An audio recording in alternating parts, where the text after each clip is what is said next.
everybody, welcome back to the show. This is the Mental Breakdown. I'm your host, Joey Velez. Happy Sunday.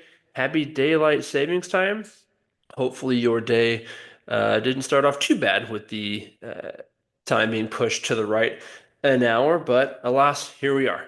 One thing I'm grateful for, and I think this I'm grateful for every day, and maybe a lot of you will resonate with this, but just having a strong support system, family and friends always checking in on me, always there if I need something, no matter the time difference, no matter how long it's been since we've talked.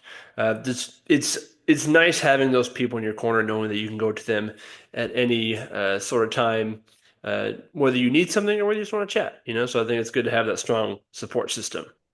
I'm going to read a passage from a book that I'm currently reading, and it goes, "An old Hindu master was fed up with the continual complaints and grumbles of his apprentice. So one day, he asked the young man to fetch him a cup of water and a bowl of salt. When the young man returned, the master said, 'Now tip a handful of salt into the water.' The apprentice did so. The master then swirled the water around in the cup until all the salt had dissolved. 'Now taste it,' he said to the apprentice. The apprentice took a sip and screwed up his face in disgust. 'How does it taste?' asked the master. 'Horrible,' said the apprentice. The master chuckled. 'Yes, very unpleasant. Now follow me.' They walked down to the edge of a nearby lake, and the master said, 'Now tip a handful of salt into the lake.' The apprentice did so. The master said, 'Now taste the water from the lake.' The apprentice drank from the lake, and this time he smiled. 'Not so hard to swallow, eh?' said the master. The salt is like the inevitable pain of life. In both cases, the amount of salt is the same, but the smaller the container, the greater the bitterness. So when life gives us pain, instead of closing in around it, like this cup, we would do better to enlarge and open like the lake. And I think what we're talking about here is no matter what you go through in life, there's going to be struggles, there's going to be challenges, but how much emphasis and attention you place on those specific situations is ultimately what matters. So, it's not about avoiding or eliminating emotions that we experience, but it's more about allowing yourself the space to experience these emotions. And I think how you go about doing that is by naming what happens, right? So maybe that starts with noticing what you're experiencing. So where do you experience this emotion within the body? What does it feel like? Also acknowledging what you're experiencing, which helps you separate from the feeling to some degree, right? So if I am experiencing anger versus I am angry, it allows you to look at it more objectively. I think it also helps us remember that we are not our feelings. They're just some things that happen, and they don't have to define who we are or what we do.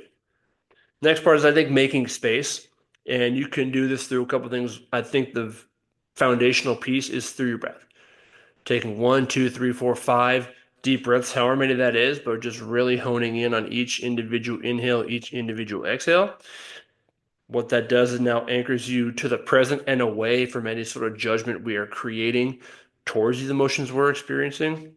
But I think it also helps us drop the struggle that we may feel when we're experiencing these emotions. And I think once we're able to kind of release ourselves from that, may lessen the impact on the emotions themselves.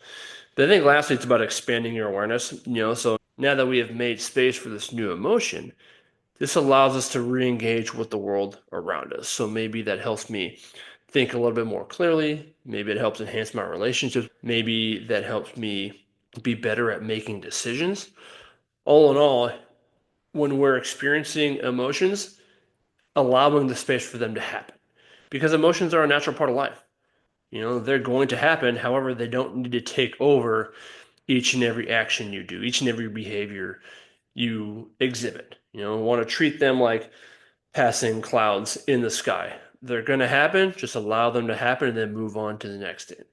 And that's all I got for you all today. Is understanding that emotions are going to take place, but if we can name what's happening, if we can acknowledge their presence, make space for them, and then use that space to expand our awareness to the world around us, we may experience that we're able to manage those emotions more effectively, but also we're still able to maximize our daily experiences, whatever that is.